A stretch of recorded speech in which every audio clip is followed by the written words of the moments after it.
Hi everyone, I hope you all are doing good. So इस video के अंदर हम मॉड्यूल 2 का सेक्शन 2 देखेंगे जिसका नाम है टोटल कॉस्ट ऑफ ओनरशिप। सो इसमें सबसे पहले तो हम ट्रेडिशनल इंफ्रास्ट्रक्चर और AWS क्लाउड को कंपेयर करेंगे, जो कि हम ऑलरेडी पिछली वीडियोस में भी कर चुके हैं। सो हमें पता है कि जो डेटा सेंटर्स होते हैं उनके अंदर आपको जो हार्डवेयर होता है, आपका इक्विपमेंट, उसकी मेंटेनेंस के पैसे देने पड़ते हैं, बेशक आप उसको at that point of time use ना कर रहे हो। आपको जो ह्यूमन स्टाफ है, एडमिनिस्ट्रेशन है, उसके लिए भी पे करना पड़ता है ऑन रेगुलर बेसिस। और आपकी डिफरेंट चीज़ें होती हैं such as contracts, cost, equipment, resources and administration, इनके लिए आपको पे करना पड़ता है। जबकि आप जब क्लाउड पे मूव करते हैं तो आपको इन चीज़ों के लिए पे नहीं करना पड़ता। आप सिर्फ उस चीज़ के लिए पे करते हैं जो आप यूज़ करते हैं, जब आप यूज़ करते हैं और जितना आप यूज़ करते हैं। Improve time to market. Improve time to market का मतलब बेसिकली ये है कि एक जो प्रोडक्ट है वो बन गया है और वो सेल के लिए अवेलेबल है, इस पीरियड को टाइम टू मार्केट कहते हैं। कि एक प्रोडक्ट जो है वो सेल के लिए कब तक अवेलेबल है, कब अवेलेबल होगा basically.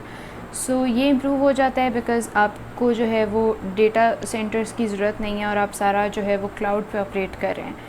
Scale up and down आप इजीली कर सकते हैं क्योंकि आप डेटा सेंटर मेंटेन नहीं कर रहे। ऐसा नहीं है कि आपकी जब नीड्स बढ़ेंगी तो आपको ख़ुद से सर्वर्स वगैरह डिप्लॉय करने पड़ेंगे। आप सिंपली जो है वो AWS क्लाउड सर्विसेज यूज़ कर सकते हैं और आराम से स्केल अप या फिर स्केल डाउन कर सकते हैं। Then it is a self service infrastructure.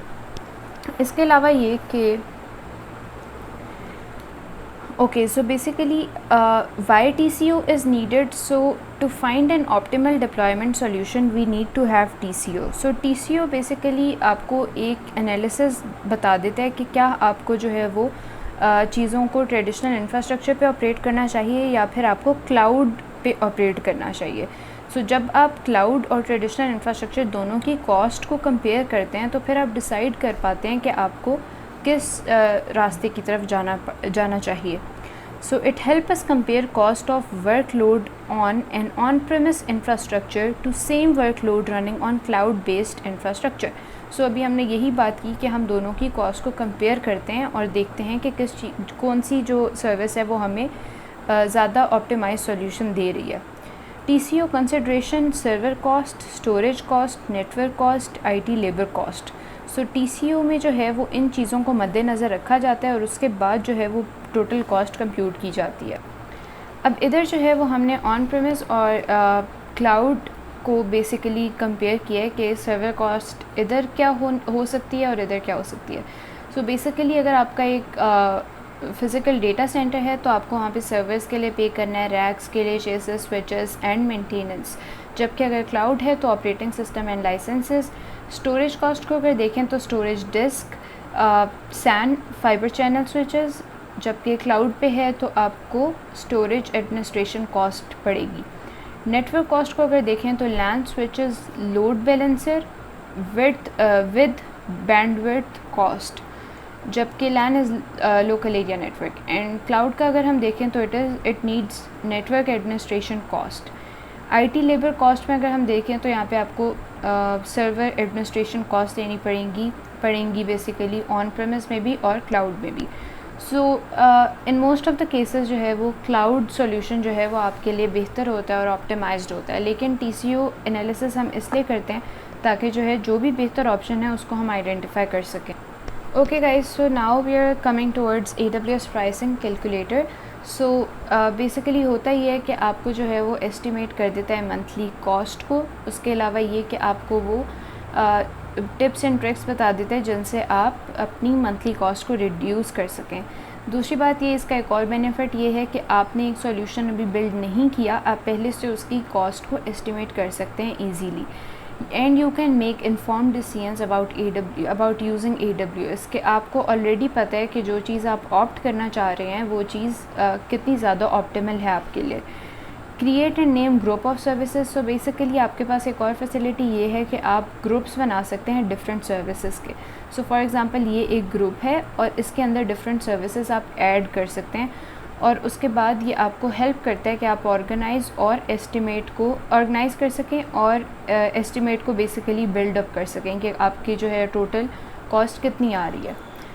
Okay, so 12 month cost जो है वो बेसिकली इंक्लूड करती है estimated cost of your group, and your group include different services. You can also make more than 1 groups. उसके बाद आपके पास जो total cost आएगी वो पर ग्रुप आप देख सकते हैं, and you can also see individual estimated cost of each service as well.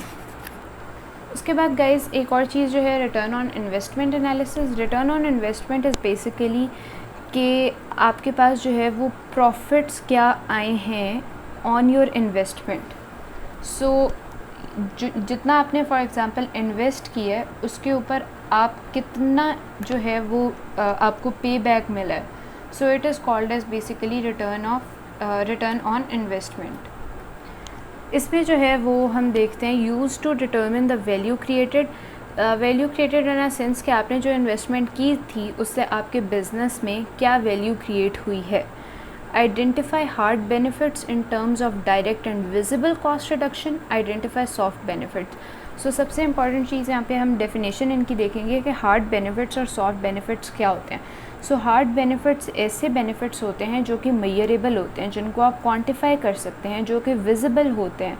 आपको फ़ौरन पता लगता है कि आपकी इस इन्वेस्टमेंट की वजह से आपकी टोटल कॉस्ट एक चीज़ की कम हो गई, आपको बिल्स कम पे करने पड़ रहे हैं एक इन्वेस्टमेंट की वजह से, या फिर आपके प्रॉफिट ज़्यादा आने लग गए हैं। दूसरी बात ये कि सॉफ्ट बेनिफिट्स ऐसे बेनिफिट्स होते हैं जो कि बेसिकली आप मेजर नहीं कर सकते। They are long term benefits जो अभी फ़ौरन आपको इन्वेस्टमेंट पे रिज़ल्ट्स नहीं देंगे, लेकिन with the passage of time आपके रिज़ल्ट्स जो हैं वो बिल्डअप होते जाएंगे और आपको एक कंपाउंड इफ़ेक्ट के तौर पे एक बड़ा result with the passage of time देखने को मिलेगा। सो it is indirect financial impact. Long term impact cantt B easily quantified, and इसकी एग्जांपल्स ये हैं एम्प्लॉय प्रोडक्टिविटी एंड सेटिस्फेक्शन, और इसका ये है रिडक्शन इन ऑपरेशन कॉस्ट। उसके बाद गाइज उन्होंने एक एग्जांपल दी थी एक कंपनी की जिसका नाम है डेलावेयर नॉर्थ, और ये basically global food service and hospitality company है जो कि बहुत ज़्यादा ग्रो कर चुकी है। सो उन्होंने इसकी एग्जांपल ये इसलिए दी है क्योंकि इस कंपनी ने, डेलावेयर नॉर्थ ने बेसिकली अपने सारे ऑपरेशंस को शिफ्ट किया from physical infrastructure to cloud. So उसके बाद उन्हें एक सिग्निफिकेंट प्राइस चेंज यानी कि हार्ड बेनिफिट देखने को मिले। उनकी प्राइस जो है वो हम इसको देखते हैं कि क्या क्या चीज़ें जो थी वो चेंज हुई। सो बेसिकली कंपनी के बारे में अगर देखें तो it serves 500 million customers globally over 200 locations, and $3 billion annual revenue है इस कंपनी का। चैलेंज इनको क्या आ रहा था कि constantly update on premise ageing equipment. So basically ये एक फूड सर्विस कंपनी है, लेकिन इसे जो है वो अपना डेटा सेंटर्स मेंटेन करने पड़ रहे थे, और ऑफ कोर्स हार्डवेयर इक्विपमेंट जैसे जैसे एज होता है तो उसके उन सारे प्रॉब्लम्स के साथ डील करना पड़ रहा था। Meet demand to rapidly deploy new solutions. फिर उन्होंने शिफ्ट किया AWS क्लाउड पे, and the saved $3.5 million over 5 years, operating more efficiently, greater speed and agility.